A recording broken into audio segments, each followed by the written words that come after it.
तो स्वाभाविक है आप में प्रश्न उठने।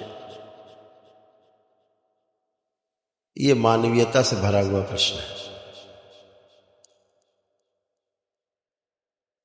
मनुष्य का स्वभाव है कि मनुष्य समस्या में रहना नहीं चाहता। ये व्यवस्था है। समस्या से बाहर आना चाहता है।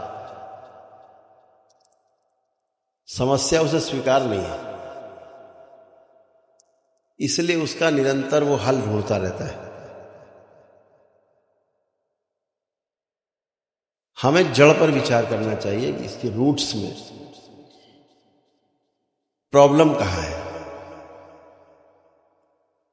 युद्ध ना होने दिए जाए ये समस्या का हल नहीं है। युद्ध की परिस्थितियां क्यों उत्पन्न हुई हैं और उन परिस्थितियों को उत्पन्न ही ना होने दिया जाए, इस पे चर्चा की और उसके आधार पर जीने की आवश्यकता है। तो मनुष्य का स्वभाव है समस्या से बाहर निकलना। जब मनुष्य समस्या से बाहर नहीं निकल पाता क्योंकि उसे उसका ऑर्डर नहीं पता है बाहर निकलने का,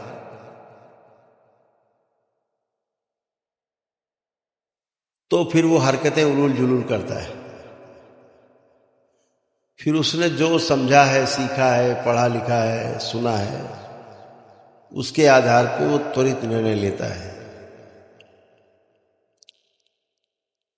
दरबार बार बार कहता है मानव का जो लक्ष्य है वो निरंतर सुख है, शांति है, संतोष है, आनंद है, परमानंद है। तो पहले ही कॉलम में जो सुख मिला नहीं, क्योंकि सुख मिले निरंतर तो शांति आए। तो सुख की जो निरंतरता है ये मानव लक्ष्य है। तो जब अभी मानव लक्ष्य ही अचीव नहीं हुआ तो शांति वाले कॉलम में अभी हमारा प्रवेश नहीं हुआ। ये क्रम है। निरंतर सुख यानी सुख की निरंतरता, continue happiness, then peace, peaceful environment made by continue happiness. तो जब हम निरंतर सुख नहीं प्राप्त कर सके हैं, हमारी सुख की निरंतरता नहीं है, तो हम शांति के कॉलम में नहीं पहुंच पा रहे हैं। और यही क्रम है, निरंतर सुख से शांति, शांति से संतोष, सेटिस्फैक्शन, और संतोष से फिर आनंद, आनंद से परम आनंद। तो हम अभी निरंतर सुख पर नहीं पहुंचे हैं। कभी सुख कभी दुख, कभी सुख कभी दुख, कभी दुख कभी सुख, ऐसे हम झूले में झूलते रहते हैं और शांति की उम्मीद लगा के बैठे रहते हैं। तो सबसे बड़ा उपाय निकलता है, युद्ध होता क्यों है? युद्ध के पहले द्रोह एक शब्द है, द्रोह।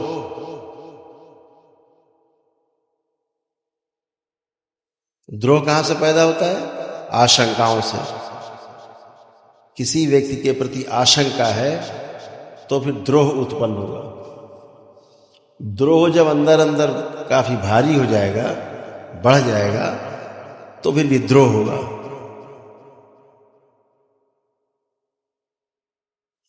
द्रोह विद्रोह। अब होता क्या है कि इस आशंका से भय उत्पन्न हो रहा है, अविश्वास उत्पन्न हो रहा है, उसके बाद द्रोह हो रहा है, फिर विद्रोह हो रहा है, फिर युद्ध। तो युद्ध एकदम से नहीं होता है कभी, इसके पीछे क्रम है। धीरे धीरे धीरे धीरे धीरे धीरे परिस्थितियों का निर्माण होता जाता है और ऐसी ऐसी स्मृतियां इकट्ठी होती जाती हैं, दैत्य स्मृतियां, जिनको रक्तपात में ही आनंद है। तो हमारे सिस्टम में एक जो सबसे बड़ी कमी है कि हमने मान लिया कि युद्ध हो जाएगा तो भी शांति आ जाएगी, दुश्मन को मार लेंगे तो फिर हमारा कोई विरोध नहीं करेगा और फिर शांति हो जाएगी। उस शांति की अपेक्षा में सारे युद्ध हैं। जितने भी युद्ध हैं संसार के, सब शांति की अपेक्षा में। गलत तरीका, गलत रास्ता ही गलत चुन लिया कि हम मारने के बाद ये हमको आदमी जान से मार देगा, तो क्या उपाय है, इसको जान से मार दो तो हम सुरक्षित रहेंगे। ये उपाय नहीं है, ये अपराध है। ये आप और ज्यादा बड़े संकट को निमंत्रण दे रहे हैं। तो युद्ध सलूशन नहीं है, क्योंकि युद्ध के बाद भी शांति ही होती है, वार्ता ही होती है, वार्ता के बाद फिर शांति। तो ये वार्ता तो पहले भी हो सकती है, लेकिन जो ये उन्माद पैदा हुआ है, ये उन्माद पैदा हुआ है हमारा संबंधों के बिखराव के कारण। संबंध आपस में महसूस नहीं करते तो हम महसूस करते हैं अविश्वास, आशंका। तो समस्या वहां पर है मूल में कि हम निरंतर सुख कैसे प्राप्त करें।